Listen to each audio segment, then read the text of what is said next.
د پکتیکا ولایت په مرکز شرنه کې د نمونوي سړې خونې کارونه به په نږدې 2 میاشتو کې پای ته ورسیږي او ګټې اخیستنې ته به وسپارل شي. د دغې پروژې د ودانیز شرکت مسؤلین وایي چې د یادې سړې خونې ماشینري، سولرونه او اړوند ټول وسایل یې آماده دي او د رغنیزو چارو له بشپړېدو سره سم به یې نور کارونه هم پای ته ورسیږي. هغه زیاتوي چې د کارونو د ښه تطبیق په موخه ترې هره ورځ د وزارت او ولایتي ټیم له لوري کلکه څارنه کیږي ترڅو یاده پروژه په ښه کیفیت ترسره شي. ساختماني کارونه تقریبا 25% په مخ لاړ دي او نور کارونه چې هغه ماشینري نصبول دي، ماشینري شان سولر او همداسې سنډویچ پنل کوم مواد چې دغه ساحې ته رسېدلي دي خو نصب یې له ساختماني کارونو له تکمیل څخه وروسته بیا کیږي. د وزارت له خوا نه د وزارت په هره ورځ سهار له موږ سره یو ځای راځي، مازدیګر چې 2 نفره انجینر صاحبان له موږ سره یي، هغوی نظارت کوي،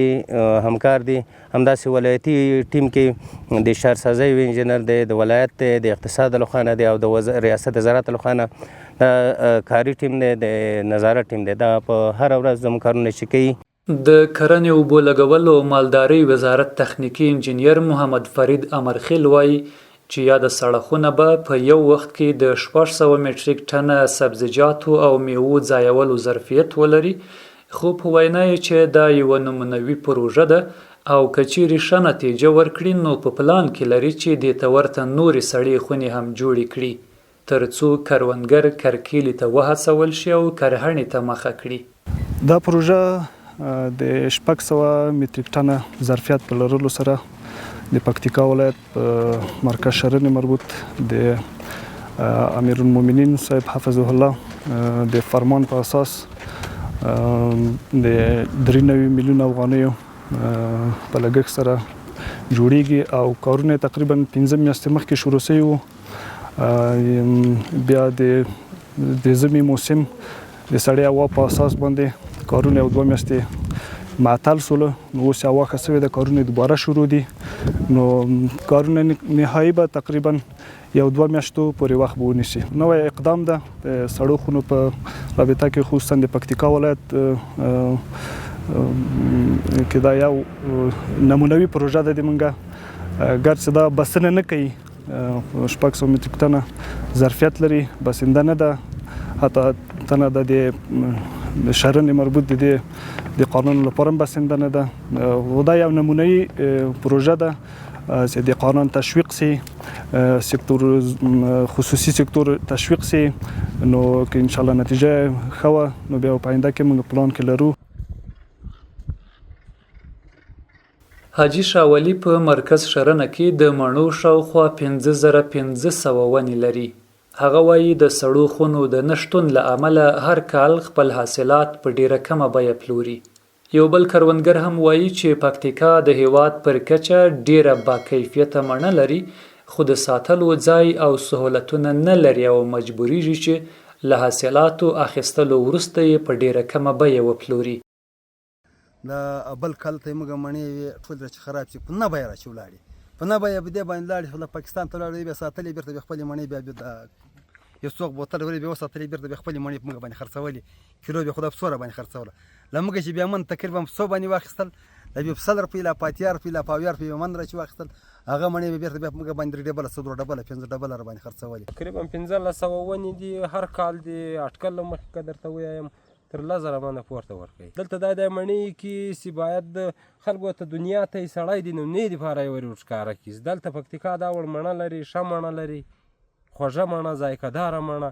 او موږ چې بالکل د سیزن په وخت کې د رسد په وخت کې په نیمای بیه ځي. نو دا که درته ووایم په هغه ټایم کې چې دلته کله رسد یي تر 100 روپۍ خو یو پورته من نه ځي، تر 100 راکته یي یا تر 100 روپۍ او 15 روپۍ ورجګه یي. په دې بیه کې ولاړې سي، بیرته چې کله سیزن ختم سي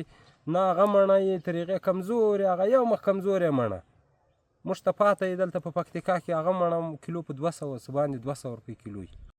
دغه کروندګر زیاتوي چې د پکتیکا ولایت په مرکز او ولسوالیو کې په زیاته اندازه د مڼو لوی او واړه باغونه شتون لري، خو له حاصلاتو یې څنګه چې لازمه وي هغسې ګټه نه ده ترلاسه کړې. دوی له دولت او سوداګرو غوښتنه کوي چې د پکتیکا ولایت په مرکز شرنه او ولسوالیو کې دې ته ورته سړې خونې جوړې کړي ترڅو یې له حاصلاتو اخیستلو وروسته پکې وساتي، راتلونکي کې یې په مناسبه بیه وپلوري او همدارنګه د وخت په تیریدو سره یې په بازار کې قیمتونه ثابت پاتې شي. نو سړو خونو ته موږ ډېر ضرورت ته سړه خونه شي او موږ د خپل حاصلات چې وساتو، بس دلته موږ به لغاړې به نه یې دا شی موږ بیا ورول د بخزان ښه کریوټونه به جن راوکړو، کریوټو کې به ورول د سړه خونه کې راته وساته د دولت که کوم شی و هغه موږ ورکوو چې دغه د مثال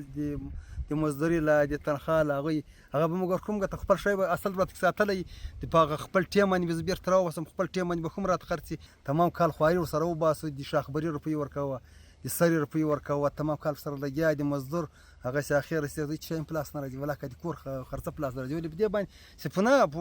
پنه قیامت یې راشي غواړي یو شی. نو سړه خونه خو ډېره معاصره ده او ډېر ښه شی ده. سړه خونه خو چې چا ته هغه معلوم وي چې څوک داسې لږ ګرځېدلي او یو ځای ورته معلومېږي چې مثال دا سړه خونه دغه منطقې د اخبار دلته ټول باغونه دي ګوره ټول او انګور شته دلته په دې پکتیکا کې، مقصد مڼه د ټوله د مڼو ونه د بیا یې ښه په هغو کې ښه نتیجه یې ورکړې، پکتیکا کې دومره ښه نتیجه ورکړې چې په د هغه له وردګو ماسې وایي دوم خو پکتیکا کې مڼو ښه نتیجه ورکړې ده، بل ځای چیرې هم دغه نتیجه نه ده ورکړې. خو دلته به دا ټوله علاقه کې یوه سړه خونمانه د کټواله تر هغه پورې دلته یوه سړه خونمانه وه تر غزني پورې. په پکتیکا کې الهام صاحب ډېر تجاران شته او ډېر سرمایهدار او شتمن خلک شته، نو له هغوی ټولو چې زموږ دا غوښتنه ده چې له زراعت سره همکاري وکړي په دې کې، نو سړې خونې جوړې شي، هم به دوی ته ګټه ورسېږي، هم به د دوی پانګونه په ځای باندې سوي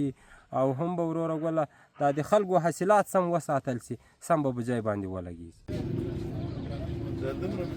په دغه ولایت کې میوې او سبزي پلورونکي هم وایي چې اوس مهال د خپلو توکو د ساتنې هیڅ طریقه نه لري او له مجبوریته هره ورځ له نورو لرې بازارونو تازه سبزي او میوې راوړي او پلوري، خو که ژر ونه پلورل شي نو د کمو ورځو په تیریدو سره خرابیږي چې له امله یې دوی ته زیات زیان رسیږي. دلته اوس موږ دلته مالونه دي مثال ډېره خریداري نشو کړلی، ولې زموږ پکتیکا ولایت کې مثال سړه کوټه نه لرو، ساتلو شی نشته، دلته چې مثال موږ شی واخو دلته چې څه شي ټول اخره باندې خراب شي. موږ خو د ورځې خریداري کو غزني راوړو، دلته شی نه لرو چې کېږدو چې د ورځې مال راوړو. دوی زیاتوي که چیرې په دغه ولایت کې سړې خونې جوړې شي نو دوی به وکولی شي د میوو او سبزیو د حاصلاتو پر وخت په یو وار لویه خریداري وکړي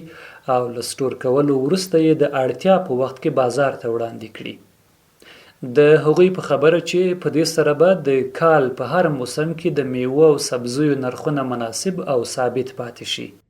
که چیرې موږ د پکتیکا ولایت کې دا چیرې دا کوټه سړه کوټه جوړه شي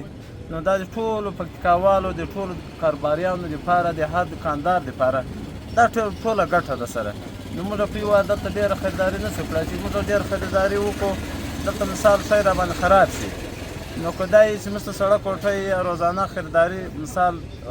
کوټې ته کړلی شي، کوټې چا ورځ مال راوړلی شو مثال دا سړه کوټه چې ده نو دلته موږ دا غواړو چې پکتیکا ولایت کې چې دا کوټه جوړه شي د ټولو دکاندارانو لپاره غټ سهولت ده، روزانه موږ مال راوړلی شو مثال خریداري کړای شو سټور ته ورکولی شو هغه راته ساتلی شي، صحیح ده. یا موږ ته چې دلته تیار شتوري او بس ګنټه یې پکار وه په ورځ کې هم پکار وه، دغه موږ ته ډېر اقتصادي تمامېږي او هغه مقصد چې ځي مصرف هم غواړي، موټر هم خرابېده غواړي، د دې شور والا موږ ته انشاءالله اقتصادي تمامېږي. دولتي مسؤلین وایي دا سړه خونه نمونوي ده او که چیرې ښه نتیجه ورکړي نو په پلان کې لري چې راتلونکي کې د دغه ولایت په مرکز او ځینو زراعت لرونکو ولسوالیو کې دې ته ورته نورې سړې خونې هم جوړې کړي.